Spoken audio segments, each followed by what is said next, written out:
Good morning, Standard 9 students.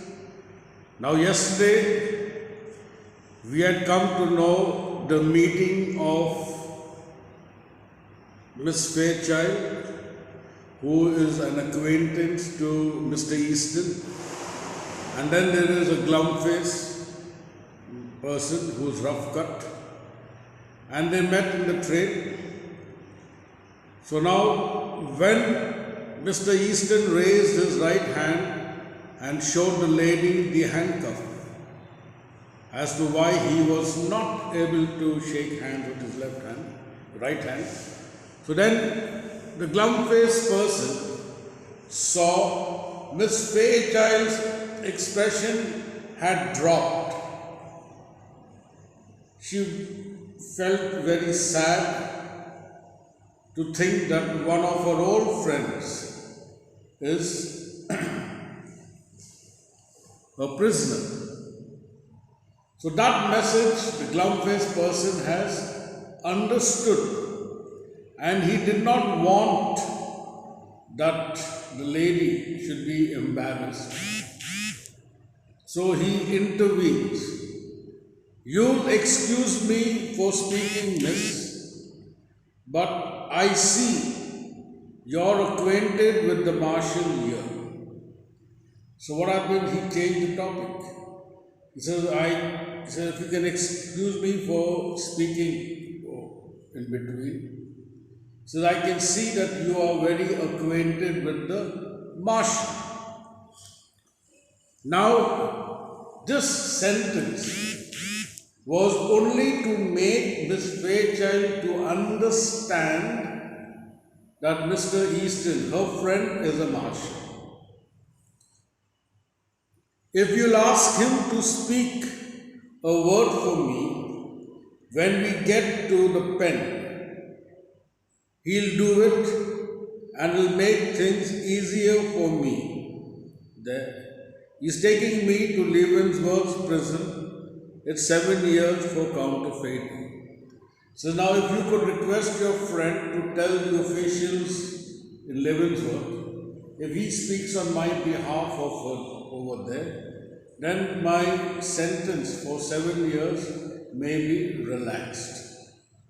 So what he has admitted the fact that he is the prisoner and he is being taken to Leavenworth prison for 7 years.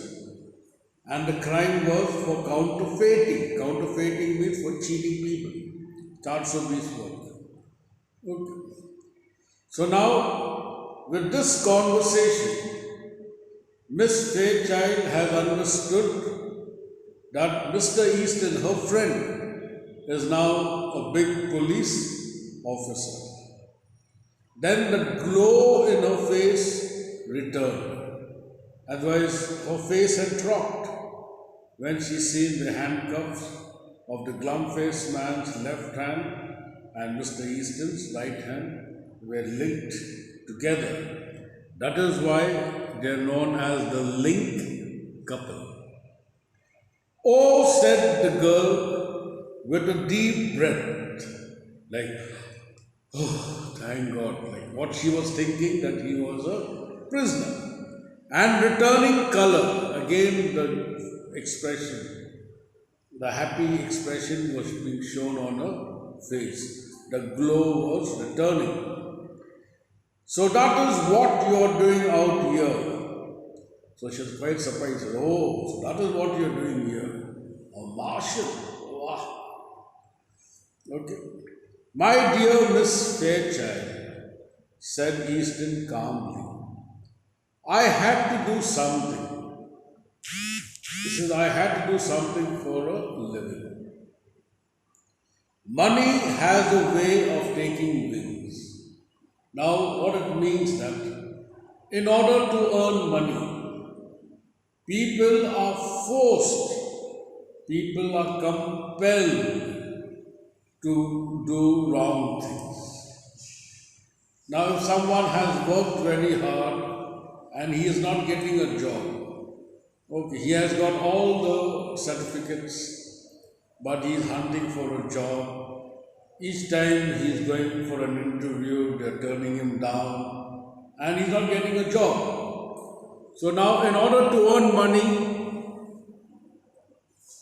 now he has to look out for another means.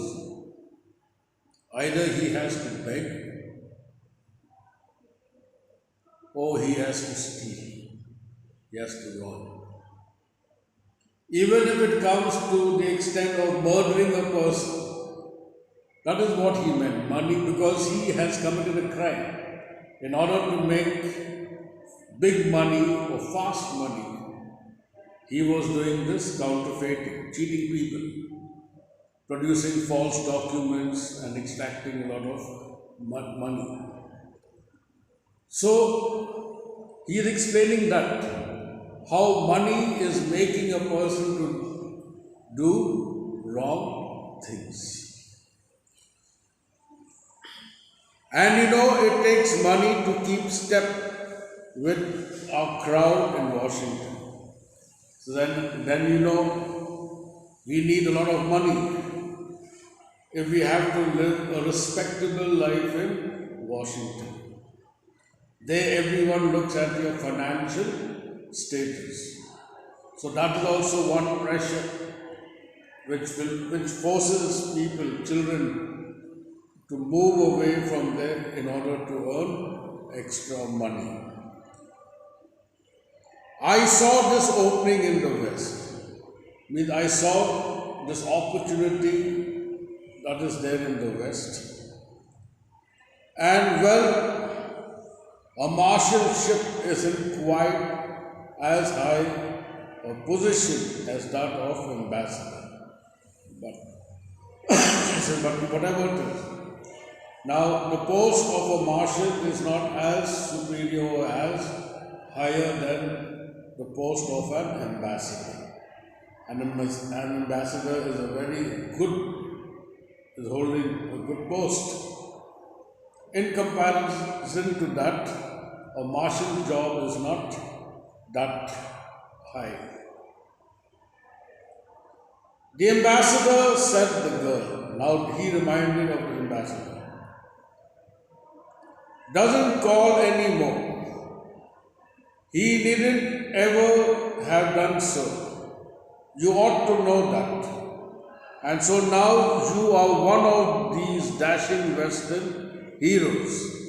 And you ride and shoot and go into all kinds of dangers. That's the difference from the Washington life. You have been missed from the old crowd. So now the ambassador doesn't call us anymore. He is on his own trip. Okay. He says, and now that you have come on the West and you have made it, you're holding a nice post of a marshal. So now you have become a Western hero. Like you have these super cops. Super cops are super policemen. Okay, who in order to catch a criminal or a thief, they have to run, jump over a lot of obstacles from one roof to another roof, then get onto a super fast bike, start riding, and on the way they start firing and shooting. So this is the work of a super cop. And she is very thrilled that he is doing such a kind of a job where there is a lot of adventure and dangerous, attempts. But she is very proud. Then she says, but whatever it is, the people in Washington, they always miss you. They miss you a lot. That is what it means that Mr. Easton must have been a very popular person in Washington. The girl's eyes, fascinated, went back, widening a little to rest upon the glittering handcuffs. She was very happy while she was talking and all that. But in the course of a conversation, she still looked at that glittering handcuffs. Now again, the glove-faced man understood that she has to be convinced regarding the handcuff part of it. because that was only troubling her. She got a little bit, felt comfortable when she comes to know that her friend is a marshal. But the handcuff is still bothering her. And then again, the glum-faced man had understood that. So don't you worry about them, miss, said the other man.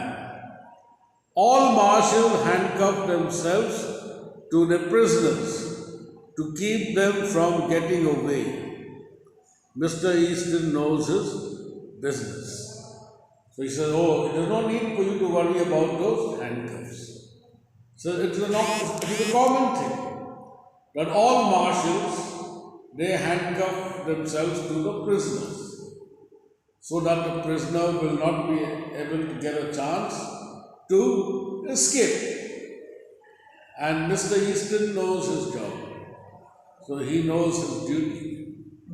That is why he has kept me handcuffed along with him. Will we see you again in Washington? Asked the girl. So, will we be able to see you again in Washington? Not soon, I think, said Easton. My butterfly days are over, I feel. Now, when she says, I hope to see you again in Washington, then he says no. Why he said no? We know the answer that he is going to be in prison for 7 years. So all his freedom is snatched away. But the girl thinks it either ways. The girl thinks that he is very committed towards his job. I'll read that. I love the West, said the girl irrelevantly. Her eyes were shining softly.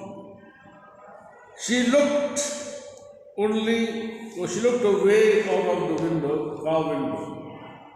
She began to speak truly and simply, without a gloss of style and manner. Mama and I spent the summer at Denver. She went home a week ago because father was slightly ill. I could live and be happy in the West. I think the air here agrees with me. Money isn't everything.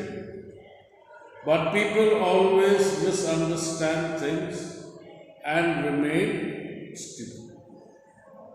So now she is explaining that how she loves the West, how she and her mother spent the summer in Denver, and then the mother had to go back home because her father was ill. And now she is expressing a feeling that how happy she is in the West. She feels very comfortable and all that. But the gossiping, what people talk behind your back, he says maybe that they are very stupid to talk. They make up all kinds of false stories. So now I shall keep it till here and I shall again continue with this lesson. Thank you.